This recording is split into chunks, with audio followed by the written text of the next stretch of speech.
Друзья, всем привет! Вы на канале Процент, с вами Игорь. Ну что, у нас Вега, новый сейл на CoinList'е, уже понеслась волна обзоров на YouTube на этот проект. Естественно, мы тоже сделаем. Если вы из нашего комьюнити не смотрели еще, не анализировали проект, то отлично, для вас будет полезен этот обзор. Если уже смотрели, то в любом случае обратите внимание, может быть что-то интересное скажем еще, чего вы не слышали. Так что в любом случае присоединяйтесь, постараюсь сделать, как всегда, компактно, интересно, полезно. Поехали! Итак, друзья, мы на главной странице Вега на CoinList. С нее и начнем. Пройдемся сначала по токеномике, вообще в целом по метрикам, по опциям, по фондам, всему основному распределению токенов. А потом уже перейдем к самому проекту, посмотрим немножко концепцию. Таким образом построим обзор. Но сразу я хотел небольшую мысль рассказать вообще в целом про CoinList'у. Сейчас очень сильно больше стало проектов на CoinList'е, я думаю, вы обратили внимание, и вот поэтому я считаю, что с учетом того, что и рынок сейчас в такой интересной фазе, то есть коррекция, не коррекция, продолжение тренда, не продолжение, непонятно, это я все к тому веду, что даже CoinList, вот видите, он начинает набирать ажиотаж тут больше проектов начинает выходить, понятное дело, что больше проектов в целом на булране начинает появляться, но в любом случае скоро, возможно уже сейчас, нужно гораздо избирательнее начинать относиться к выбору проектов, даже на CoinList'е, потому что да, понимаю, супер хорошая репутация у CoinList'а, все проекты на иксах вышли, но все равно, смотрите, даже топовые вот такие площадки могут в какой-то момент дать сбой, особенно когда вот будет переходная фаза там бычьего-медвежьего рынка, когда медвежий рынок, там-то вообще понятно, что нужно только в супер классные проекты заходить, в приемлемые опции. Просто хотел вот эту предостеречь вот для размышления. Ну, давайте смотреть. В любом случае, какие-то быстрые сейлы еще сейчас, вот типа Центрифуга или Вега, тот же, опции, которые без лока, я думаю, что все еще будут давать иксы. Ну, это просто как бы по ощущениям рынка и в целом по ситуации. Понятное дело, что все может произойти, но давайте вот в этом плане проанализируем. Тут на самом деле есть много нюансов в этом проекте в плане токеномики. В плане идеи это понятно, что CoinList плохие идеи не отбирает, но токеномика может иногда немножко все подпортить. Сейчас мы к этому перейдем. Сразу по базовым вещам пройдемся.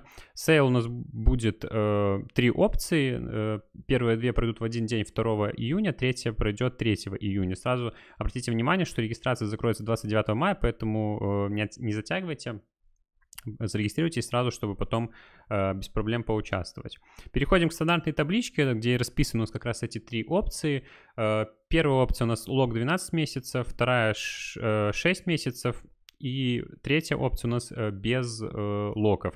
Еще обратите внимание, что вот в этих опциях 12 месяцев лока и 12 месяцев распределения. То есть там, видимо, еще токен не сразу целой пачкой дадутся, а будут распределяться равномерно. То есть тут, грубо говоря, на 2 года, через 2 года вы только получите все токены, здесь через год.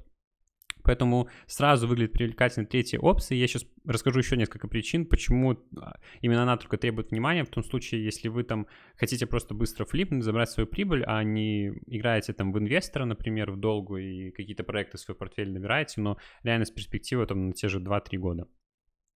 Итак, поехали. Первый нюанс, ну, третья опция мы, понятно, определились. Сейчас ну, давайте, в принципе, сразу и начну, да, вот что я сказал. Почему третья опция? Потому что смотрим на историю фандрайзинга. То есть по каким ценам заходили у нас фонды, вот ранние бейкеры. То есть первая пачка инвесторов зашла по 36 центов.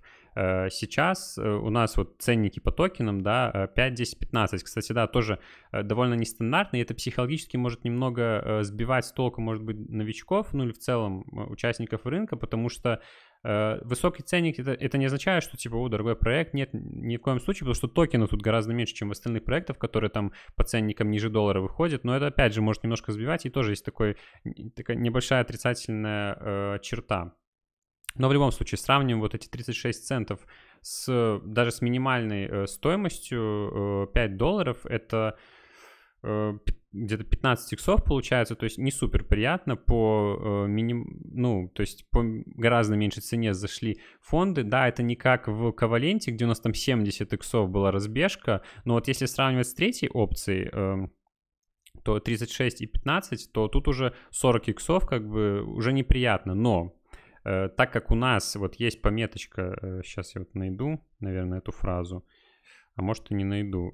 Там пишется, что у нас разлог токенов будет для ранних инвесторов, вот это вот, и для для разработчиков там раннего комьюнити через 4 месяца после сейла. А так как у нас вот этот вот разлог будет через 90 дней, то, в принципе, тут без проблем вы выходите просто, и никакой слив вам не страшен, потому что вы первые будете фиксироваться в этой опции. Вот почему третью стоит выбирать в этом плане, потому что первые две выглядят в этом отношении очень сомнительно, в том плане, что тут 2 года, ну, там 12 месяцев, когда начнут разлачивать, может начаться уже медвежий рынок, а скорее всего он и начнется уже. То есть медвежий рынок плюс фонды начнут фиксироваться, сливать курс. Да, понятное дело, что здесь $5, не 15, но в любом случае. Вторая опция тоже, как бы 6 месяцев, да, но даже через 6 месяцев уже, в принципе, булран, скорее всего, закончится. Поэтому это только на долгосрок, то есть до следующего, грубо говоря, бычьего цикла. И точно, если вы очень глубоко разберетесь в проекте и уверены в нем, то можно держать. Поэтому вот, третья опция, я думаю, обосновал, и тут есть у нас несколько неприятных моментов. Неприятный момент в том, что пока у нас максимальная локация здесь 10 тысяч.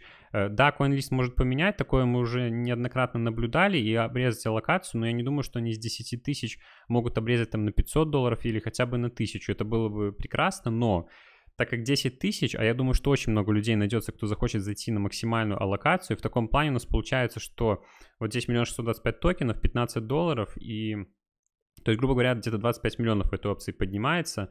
По 10 тысяч долларов это всего лишь 2500 человек, к сожалению. То есть, да, понятное дело, что там в зависимости от очереди кому-то может посчастливиться, да, и кто хочет там на небольшую часть зайти, на те же $100, например, он может попасть просто в очереди раньше и купить токены, но даже при таком распределении, ну, максимум 5000 может зайдет, это при хорошем раскладе, поэтому третья опция, конечно, хорошая, сладкая, вероятно, даст иксы быстрые, но сюда будет сложно попасть, и потому что 1500 опять придет на сейл и сразу все выкупит. Поэтому тут даже если вы будете в очереди, я думаю, 20-тысячных где-то, что в мине, в принципе, было отлично, здесь вряд ли такое прокатит. Но в любом случае пытаться надо, потому что это как бы счастливый лотерейный билетик на иксы. Здесь в этом плане все получше, потому что здесь $1000 максимальная локация в первой опции, то есть тут 1020 зайдет человек, здесь 2500, ну, может, 1015 зайдет. Так что, но тут я объяснил ситуацию с первыми 2 опциями. Распределение токенов у нас следующее. Не супер классно, потому что на токен сейл немного совсем монет выделено. У команды очень много, у ранних инвесторов, у комьюнити. Ну, так получилось, тут уже ничего не поделать. Опять же, если рассматриваем только третью опцию для быстрого флипа, нас это в принципе не интересует, потому что все эти товарищи будут у нас разлачиваться только через 4 месяца. Вот здесь как раз и это можно посмотреть, как все эти токены будут проходить разлог. Ну, это все понятно. Так, про как раз ранних инвесторов и поговорим. Неплохие фонды, наверное, здесь. Я не могу сказать, что тут все знают какие-то, но те, которые на слуху, там Pantera, Coinbase Ventures, один из таких крупных, тоже такой внушительный, на который можно ориентироваться. Ну, тут Ripple у нас зашел, 3Commas тоже известное название. Ну, короче, Delphi Ventures. С фондами, наверное, вопросов здесь не должно быть. То есть вот все на самом деле настолько шатко, потому что вроде фонды хорошие, и вот проект, мы сейчас поговорим про концепцию, все хорошо, но как-то в токеномике все не очень гладко на сейле. Так что, ну, все опять же сводится к тому, что лучше не рисковать, флипнуть по-быстрому и забрать прибыль. Теперь перехожу уже на главную страницу этого проекта. На главной странице у нас пока что только есть всякая различная информация о том, что это будет за площадка. Сейчас, к слову, у них, как я понимаю, работает тестнет, но вот по их роудмапу, который мы найдем где-то вот здесь, да, у них в мае должен запуститься майнет, но уже 20 мая, Ну, я думаю, что вот он уже должен, так что следите за Твиттером. Хотя, может быть, я что-то пропустил, и там уже что-то пошло, но вроде как я посмотрел. И если вот сюда еще перейти, вот у них есть здесь открытый тестнет, ну, в открытом доступе можно посмотреть. Сразу попадаем на тут максимально страшную страничку, сейчас будет еще страшнее. Ну, и, как я понимаю, тут чуть-чуть посмотрел, много слов тест увидел и понял, что в тестовой сети тут все работает. Ну, следим. Сейчас будет запуск тестнета в июне, то есть в следующем месяце вот будет уже выпуск токенов, и вот как раз там потом уже третья опция получит свои токены, все остальные, и уже будем сидеть ждать. Так, это я все говорил к чему? К тому, что переходим обратно на главную страничку проекта. Что у нас вообще за проект? Вот я рассказал, сразу, получается, начал с того, на какой он стадии. И что он из себя представляет? Ну, давайте попробуем посмотреть вместе, разобраться. Вообще, вот таких проектов, которые не очевидны, типа как вот Мина, да, что быстро его концепция описывается, это новый блокчейн, там легкий, понятное дело, с различными функциями, возможностями. Тут немножко все позапутаннее, то есть они себя позиционируют вроде как блокчейн для дериватива, производных инструментов. Сразу можно сказать, что это очень актуальная, конечно, тема, поэтому, наверное, отчасти CoinList и взял этот проект, потому что деривативы сейчас на хайпе тоже очень популярны, криптовалютные производные продукты пользуются спросом, и вот как раз они и собираются как бы создавать, вот как это технически я не могу представить, потому что, ну, нужно смотреть продукт, когда он уже вышел, то есть как пользователь мы можем его оценить. Ну так, то есть это блокчейн, который подразумевает под собой потом какой-то продукт, какую-то программу или что-то в этом роде для подключения к различным криптовалютам, как бы оставляя в качестве залога, чтобы торговать деривативами. Все это децентрализовано, то есть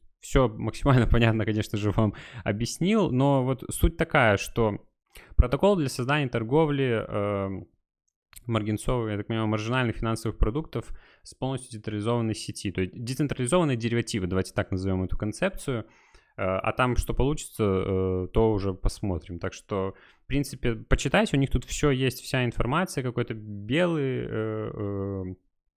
white paper, все можете посмотреть, почему децентрализованные деривативы. Короче, в принципе, все, что на сайте у них можно узнать, это только какую-то вот текстовую информацию о их продукте. Ждем запуска, будем смотреть, как он будет выглядеть. Ну, так как CoinList, опять же, выбрал проект, то, наверное, можно и в будущем за ним наблюдать, не только в рамках сейла, чтобы вот опять же забирать свои иксы.